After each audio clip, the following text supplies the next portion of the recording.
Campy or Shimano? Mustard or ketchup? Ginger or Marianne? Small or large wheel on the back of a recumbent tadpole trike? Let's see if we can answer at least one of those questions today.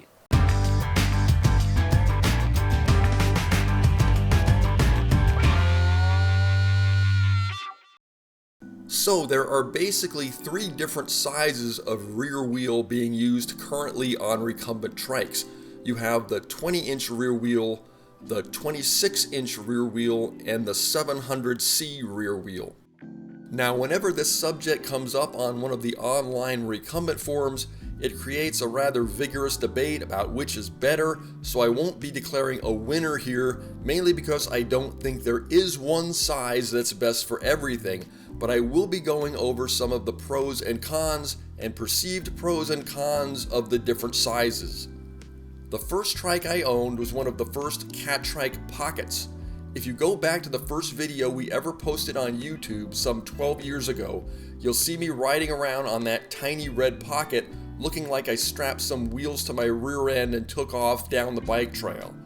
The small size of that trike was partly due to the 20-inch rear wheel, which brings us to one of the 20-inch wheel's pros, and that's that it makes for a more transportable and more easily stored trike. A trike with a 20-inch rear wheel has a shorter wheelbase, so if you have a smaller car or limited room in your garage, this might be a reason for going with a 20-inch wheel.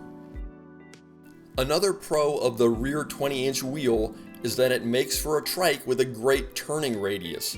When I moved from a trike with a 20-inch rear wheel to a trike with a 26-inch rear wheel, I found that sudden sharp, slow turns on, say, a bike path that were no problem with my cat trike pocket or my Greenspeed GT3 just weren't possible on my Ice Q26. Once I was riding the ice with a larger 26-inch rear wheel, I found I was having to stop, unclip, push the trike back with my feet, and do a sort of three-point turnabout deal to get the trike around these types of corners.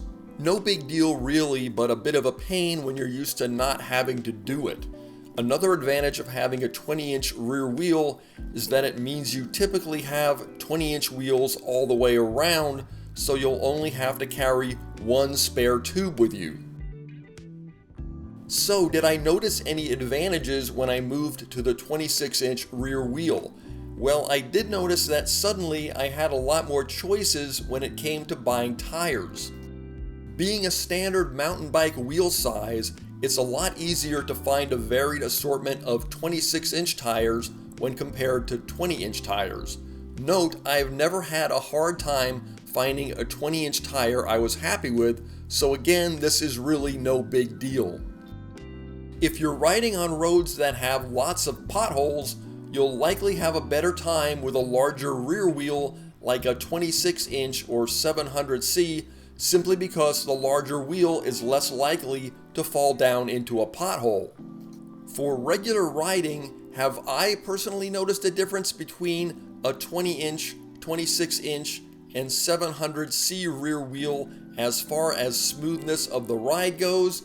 No, I personally haven't, and I'm guessing that tire air pressure, the model of tire, and the model of trike might realistically have more to do with this than the actual rear wheel size. One thing I have noticed with the Ice VTX, which runs a large 700C rear wheel, is that on sharp, high-speed turns, the rear wheel does seem to load and skip more than a 20-inch rear wheel or a 26-inch rear wheel. But again, as long as I know to expect this, I compensate by taking the turns more slowly, so it's not a critical thing. Some folks seem to think that a larger rear wheel will carry high speeds better. I haven't noticed this. My VTX is the fastest trike I've ridden, but I chalk that up more to the lightweight and aerodynamics of the trike rather than the size of the rear wheel.